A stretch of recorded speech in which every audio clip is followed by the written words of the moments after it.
आपको संकट चौथ व्रत की कथा, देवरानी जेठानी वाली कथा सुनाऊंगी, जो कि काफ़ी प्रसिद्ध कहानी है। फ्रेंड्स, अगर आपको मेरी ये कथा थोड़ी सी भी अच्छी लगे तो प्लीज़ एक लाइक और एक सब्सक्राइब ज़रूर करिएगा।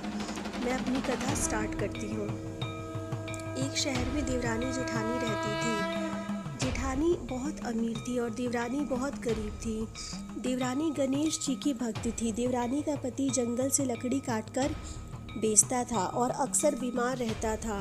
देवरानी जेठानी के घर का सारा काम करती और बदले में जेठानी बचा हुआ खाना, पुराने कपड़े आदि उसको दे देती थी। इसी से देवरानी का परिवार चल रहा था। माघ महीने में देवरानी ने तिल चौथ का व्रत किया। 5 आने का तिल व गुड़ लाकर तिलकुट्टा बनाया। पूजा करके तिल चौथ की कथा सुनी और तिलकुट्टा छीके में रख दिया। सोचा कि चांद उगने पर पहले तिलकुट्टा और उसके बाद ही कुछ खाऊंगी। कथा सुनकर वह जेठानी के यहाँ चली गई। खाना बनाकर जेठानी के बच्चों से खाना खाने को कहा तो बच्चे बोले, माँ ने व्रत किया है और माँ भूखी है। जब माँ खाना खाएगी तभी हम भी खाएंगे। जेठानी को खाना खाने को कहा, जेठ जी को खाना खाने को कहा तो जेठ जी बोले, मैं अकेला नहीं खाऊंगा। तब चांद निकलेगा, जब सब लोग खाएंगे तब मैं भी खाऊंगा। जेठानी ने उसे कहा कि आज तो किसी ने अभी तक खाना नहीं खाया है, मैं तुम्हें खाना कैसे दे दूं? इसलिए तुम सुबह सवेरे ही बचा हुआ खाना ले जाना। देवरानी के घर पर पति बच्चे सब आस लगाए बैठे थे कि आज तो त्यौहार है, माँ आएगी और पकवान लेके जरूर आएगी। परंतु जब बच्चों को पता चला कि आज तो रोटी भी नसीब में नहीं है तो बच्चे रोने लगे और पति को भी बहुत गुस्सा आया। पति कहने लगा कि अगर तू पूरा दिन काम करके 2 रोटी भी नहीं ला सकती तो तेरे काम करने से क्या फ़ायदा। पति ने गुस्से में आकर पत्नी को कपड़े धोने के धोवने से मारा। धोना हाथ से छूट गया तो पाटे से मारा। वह बेचारी गणेश जी को याद करती और रोने लगी। रोते रोते वह पानी पीकर सो गई। उस दिन गणेश जी देवरानी के सपने में आए और कहने लगे, धोवने मारी, पाटे मारी, सो रही है या जाग रही है? वह बोली, कुछ सो रही हूँ, कुछ जाग रही हूँ। गणेश जी बोले, भूख लगी है, कुछ खाने को दे दे। देवरानी बोली, क्या दूँ? मेरे घर तो एक अन्न का दाना भी नहीं है। जेठानी बचा कुचा खाना देती है, आज वह भी नहीं मिला। पूजा का बचा हुआ तिलकुट्टा छीके में पड़ा है, वही जाके खा लो।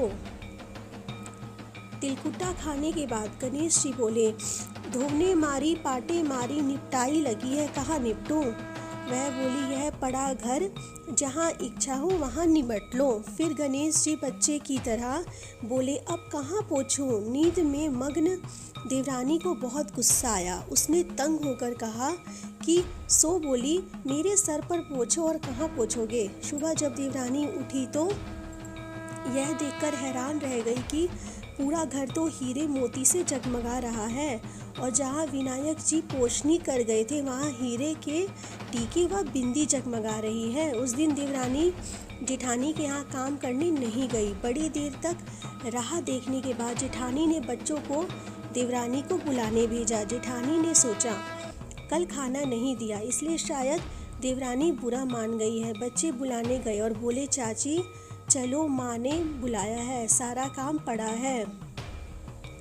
देवरानी ने जवाब दिया, अब उसकी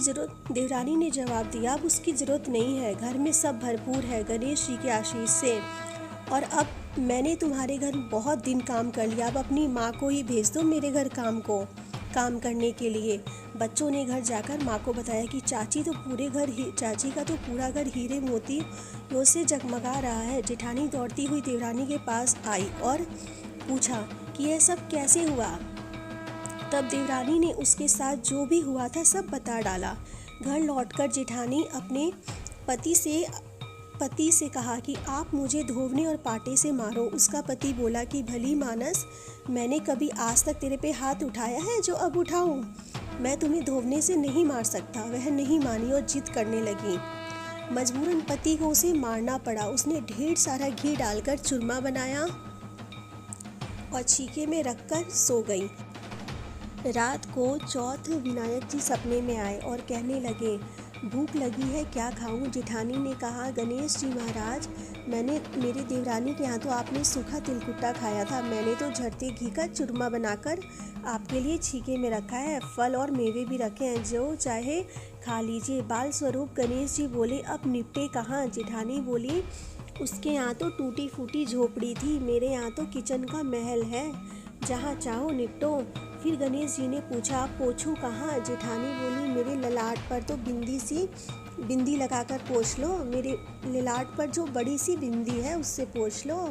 धन की भूखी जेठानी सुबह सुबह जल्दी उठ गई, सोचा घर हीरे जवाहरात से भर चुका होगा, पर देखा तो पूरे घर में गंदगी ही फैली थी, तेज बदबू आ रही थी, उसके सिर पर तो बहुत सी गंदगी लगी हुई थी। उसने कहा, हे गणेश जी महाराज, यह आपने क्या किया? मुझसे रूठे और देवरानी पर टूटे। जेठानी ने घर और की सफाई करने की बहुत ही कोशिश की, परंतु बहुत गंदगी और ज़्यादा फैलती गई। जेठानी के पति को मालूम चला तो वह बहुत गुस्सा हुआ और बोला, तेरे पास इतना सब कुछ था, फिर भी तेरे मन में गंदगी भरी थी, तेरे मन में लालच भरा था। परेशान होकर चौथ के गणेश जी से मदद की विनती करने लगी। गणेश जी ने कहा, देवरानी से जलन के कारण तूने जो भी किया वो उसी का फल है, अब तू अपने धन में से आधा दे देगी। गणेश जी ने कहा, जब तू उसे अपने धन में से आधा दे देगी तभी यह साफ होगा। उसने आधा धन बांट दिया, किंतु मोहरों की एक हाड़ी चूल्हे के नीचे गाड़ रखी थी। उसने सोचा कि किसी को पता नहीं चलेगा, उसने उस धन को नहीं बांटा। उसने कहा, हे श्री गणेश जी महाराज, अब तो अपना यह बिखराव समेटो। वो बोले, अपने चूल्हे के नीचे गाड़ी हुई मोहरों की हाड़ी सकी ताक में रख दी तो सुई के भी 2 हिस्से कर दे। इस प्रकार जानन के बाल स्वरूप में आकर सुई जैसी छोटी चीज का भी बंटवारा किया और अपनी माया समेटी। हे गणेश जी महाराज, जैसे आपने देवरानी पर कृपा की वैसी सब पर करना। कहानी कहने वाले, सुनने वाले व हुंकारा भरने वाले सब पर कृपा करना, लेकिन जेठानी को जैसी सजा दी वैसी किसी को मत देना। मित्रों, अगर आप लोग को ये कथा थोड़ी सी भी अच्छी लगी होगी तो प्लीज़ लाइक और सब्सक्राइब ज़रूर करिएगा।